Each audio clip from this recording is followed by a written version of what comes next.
programa pasado. La cuestión de los aranceles, Sí.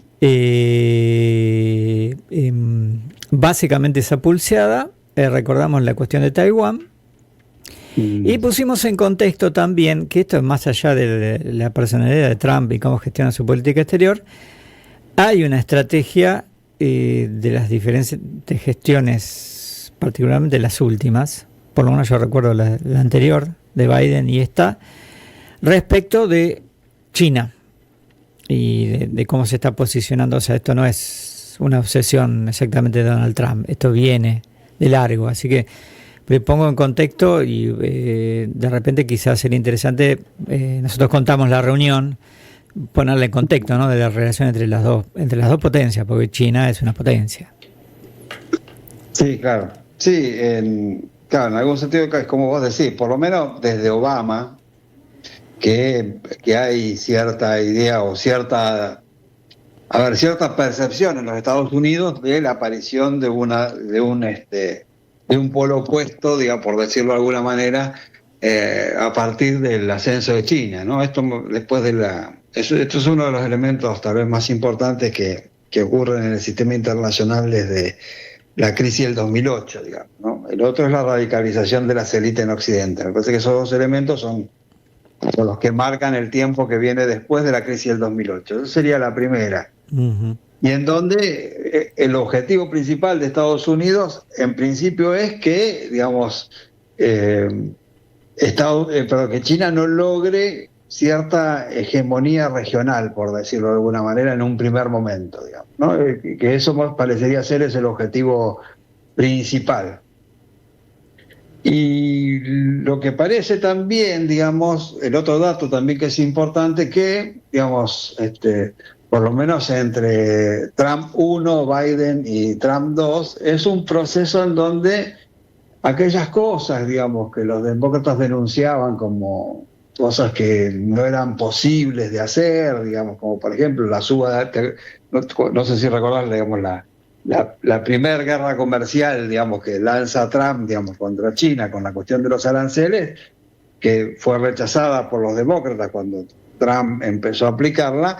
Después con Biden no solamente continuaron esas medidas, sino que incrementaron la cantidad y el valor de estas, digamos, ¿no? Entonces, en ese sentido, hay también, que es algo que uno debe preguntarse, digamos, no solamente, digamos, a partir de ahora, digamos, de cuánto de todas estas medidas, digamos, que en principio parecen un tanto estrafalarias por parte de los Estados Unidos de Trump, cuánto va a continuar, digamos, en un próximo gobierno, ¿no? Me parece que eso también es una cosa que hay que tener en mente, ¿no es cierto?, en ese sentido. Ale, vos venías a razón, yo me quedé con un punto, señalaste la emergencia de China y la radicalización de las élites occidentales. Me interesaría ese punto, porque lo señalaste como un punto central. Sí, bueno, el ascenso de China tiene que ver que hasta ese momento, hasta la crisis del 2008, no aparecía, digamos, un actor o una unidad política en el escenario internacional que desafiara, digamos, no porque no hubiese oposición a las cosas que Estados Unidos quería hacer, pero por lo menos, digamos, no existía, digamos, un adversario. No tenía nombre y apellido, eso por decirlo de algún modo, ¿no? Existían diversas acciones, digamos, que Rusia y China siempre estuvieron, digamos, en algún sentido con cierto poder, digamos, de cierta impugnación, digamos, también estuvo en algún momento Francia, Alemania, pero está claro que el milagro chino tuvo como consecuencia, digamos, el hecho de que, bueno, se convirtió en una industria global, digamos, China convirtió su industria en una industria para proveer al mundo. Entonces, en ese sentido, digamos, en ese sentido, digamos, hay un elemento, digamos, de fortaleza, digamos, ¿no? Porque además incluso si vos medís, por ejemplo, el PBI de Estados Unidos y China con respecto a la capacidad de compra que tiene un dólar en cada una de esas economías, hoy la economía china es más grande que la norteamericana, digamos, por ejemplo, digamos, como para darte un ejemplo, digamos, ¿no?, de lo que estamos hablando. Y obviamente que el empequeñecimiento de Estados Unidos vos lo ves incluso porcentualmente, ¿no? Si vos pensás que cuando terminó la Guerra Fría, el PBI de Estados Unidos representaba más o menos un 23-24% del PBI global, y hoy está en el 17-18%, ¿no es cierto? Entonces claramente hay un retroceso de Estados Unidos. Ahora, eso genera que las élites, yendo a tu pregunta, sientan cierta, digamos, vean peligrar su posición de dominación, digamos, o de hegemonía, y produzcan en principio un fenómeno en dos direcciones, digamos. Uno, que parte de esas élites quieren profundizar lo que Rodrik llamó hiperglobalización, digamos, ¿no? Es decir, la estabilización, digamos, de normas neoliberales, digamos, como reguladoras del comercio y la economía global, ¿no es cierto? O por otro lado, digamos, sectores que impugnan esta cuestión, como la aparición de todas estas nuevas derechas, digamos, nuevas extremas derechas, en donde habría en principio una impugnación al neoliberalismo. Si bien es cierto, digamos, sus programas no significan, digamos, como en los años 30, un programa alternativo, digamos, a la economía liberal, sino que al contrario, en muchos aspectos continúan a pie y puntillas, digamos, las recomendaciones del Consenso de Washington, digamos. Entonces, en ese sentido, más allá de que, bueno, puede haber discusiones en torno a los aranceles, o sí o no, por ejemplo. No, en esto yo coincido con un historiador norteamericano, se llama Quinn Svolovan, que plantea que que él llama los hijos bastardos de Hayek, digamos, son, en definitiva, digamos, lo que los une es un proyecto en contra, digamos, de la idea de igualdad que fue tan importante en Occidente desde la Revolución Francesa en adelante, ¿no es cierto? Y que un poco, digamos, es lo que marca la acción de estas élites, ¿no es cierto? Y lo otro, bueno, obviamente lo que tenemos también, por ahí también, incluso con respecto a la reunión de la que hablabas, de la semana pasada, digamos, la reunión de la semana pasada, tal vez también hay un exceso de expectativas con respecto a eso, ¿no? Uno espera, digamos, pareciera ser que la alimentación de la información, por decirlo de alguna manera, tiende a crear que cada uno de estos encuentros son una especie de nueva reedición del encuentro Nixon-Mao, digamos, ¿no? Y en realidad, en principio parecen mucho más rutinarias y mucho más habituales, digamos, que de lo normal, digamos. Vos pensás que presidentes norteamericanos en los últimos 30 años, salvo Biden, que no fue, digamos, después el resto todo visitó al menos una vez China, digamos, ¿no? Clinton fue una vez, Obama fue 3 veces, George W. Bush fue 4 veces, Trump fue 2 veces, ¿viste? Entonces, es cierto que por un lado, digamos, son regulares, digamos, ¿no? Y bueno, y la contracara, ¿no? Xi Jinping fue desde que está a cargo, digamos, de China, ha ido 4 veces a Estados Unidos. Entonces, en ese sentido, lo que uno ve es que, digamos, hay cierta recurrencia, digamos, en ese sentido.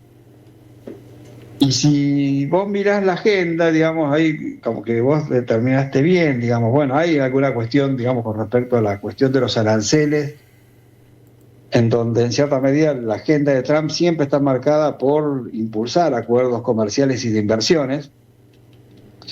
Lo que pasa es que aquí, digamos, para China no era algo tan importante, ¿sí? En realidad lo que China buscaba era tratar de conseguir en este aspecto, básicamente, que se libere un poco la restricción a la compra, digamos, de insumos, digamos, de computación para sostener, digamos, el desarrollo de inteligencia artificial, básicamente, que ese sí es un problema para China. Y hubo otros aspectos, como por ejemplo el anuncio que Trump hizo de la compra de Boeing, que resultaron medio decepcionantes porque no era lo que se esperaba, digamos, y por lo tanto terminó oficiando, digamos, como una especie de boomerang, digamos, ¿no?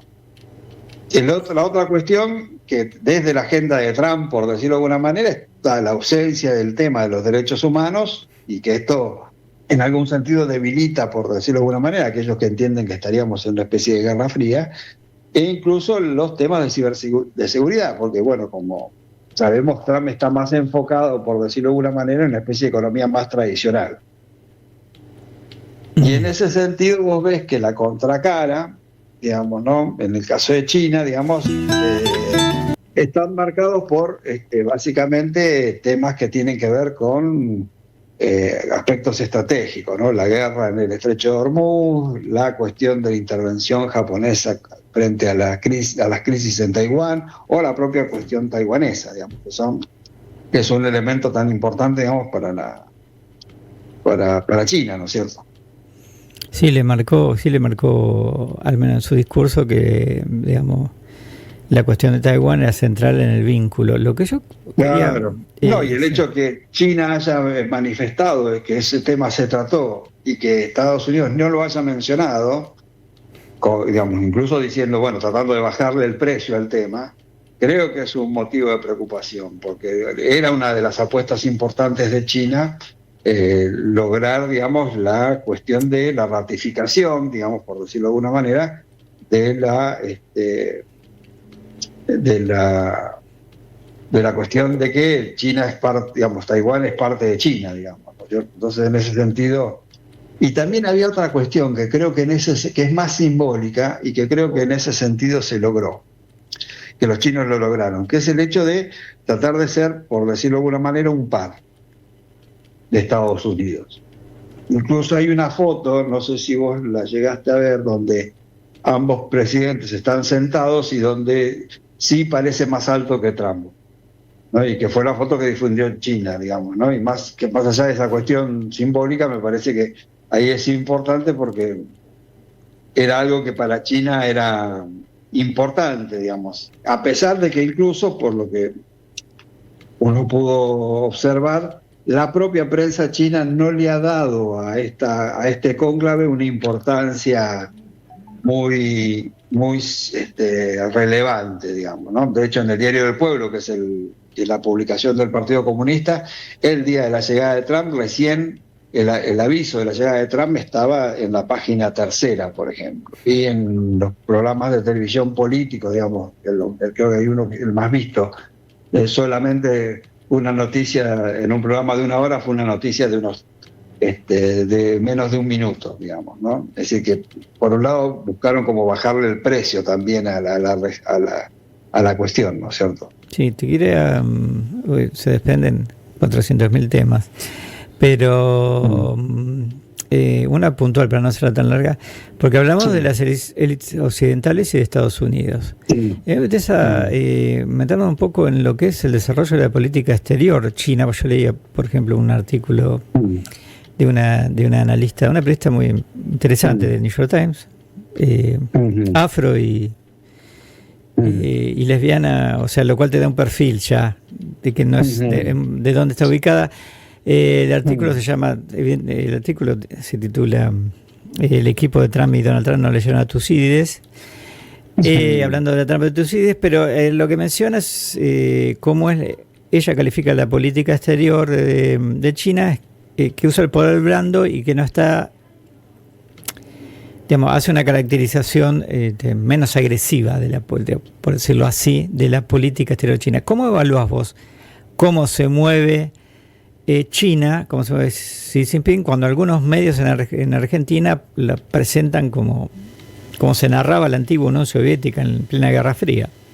Sí, eso digamos, es singular, por decirlo de alguna manera, ¿no? Porque, digamos, la idea de volver, digamos, es cierto que uno, para tratar de entender el presente y proyectarlo hacia adelante, muchas veces utiliza los esquemas del pasado, ¿no? Y de hecho la idea de que existe una especie de nueva Guerra Fría parecería encuadrar, digamos, pero yo soy de los que cree que en realidad es un concepto que oscurece más que lo que aclara, digamos. Por eso te lo pregunto. Porque por un lado, digamos, no pareciera ser tan clara la diferencia entre democracia y autoritarismo, digamos, porque, y más teniendo en cuenta un Estados Unidos gobernado por Trump, básicamente, ¿no es cierto? Después sí. La otra cuestión, digamos, es cierto que, digamos, China no tiene una red de seguridad como la que tenía la Unión Soviética, digamos, no existe un pacto de Varsovia. Y las instituciones que ha creado tienen más bien una expresión de tipo, en principio de tipo regional. digamos, ¿no? Es decir, esto tanto la organización del Grupo Shanghái, digamos, que sería una especie de OTAN, por decirlo de alguna manera, o tal vez donde más esté dispuesta, digamos, China a pujar, por decirlo de alguna manera, con los Estados Unidos, es en conservar el carácter global y abierto de la economía internacional, digamos, mientras Estados Unidos tiene una posición contraria, digamos. Y esto tiene una lectura en términos de relaciones internacionales, digamos, porque es la idea de que Beijing rechaza algo que Trump ha plasmado en la estrategia de seguridad nacional, que es la idea de existencia de áreas de influencia, digamos, ¿no? Un mundo dividido en 4 partes, digamos, 3 partes inicialmente, ¿no? China, Rusia y Estados Unidos, ¿no es cierto?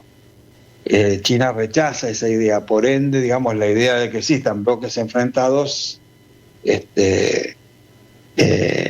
no cuajaría, digamos. Ahora bien, lo cierto es que en el caso como en nuestra región, digamos, Estados Unidos sigue operando, digamos, en términos como si fuese la Guerra Fría. De hecho, si lees los diarios de esta semana, digamos, ves cuestiones como lo de la hidrovía, donde Estados Unidos claramente opera como si fuese los años 50, por decirlo de alguna forma, trata de operar como si fuesen los años 50. Pero por eso me interesa esta pregunta que vos describas, porque de hecho Claro. describas esto, porque daría la impresión, uno que sigue, que China, digamos, en Latinoamérica fundamentalmente hace negocios. Y, digamos, sí, lo que pasa que en eso es parecido, digamos, a lo que ocurrió en los años 30 y 40, digamos, en la relación de la región con los Estados Unidos, Gran Bretaña y Alemania, digamos, ¿no?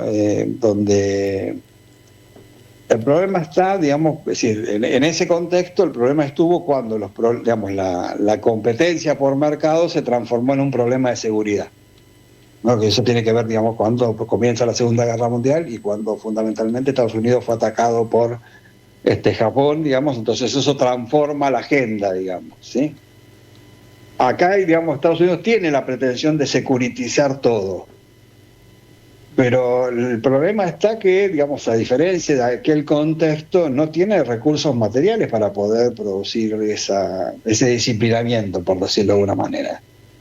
Porque, digamos, la caja la tiene China y no Estados Unidos. Entonces, en ese sentido, veo ahí que hay alguna dificultad, por decirlo de alguna manera, porque no sería viable en principio, digamos, si bien hay algo en ese sentido, yo creo que no sería viable en el largo plazo, digamos, que China siga, digamos, invirtiendo en áreas donde, bueno, es rechazada su presencia, digamos, ¿no?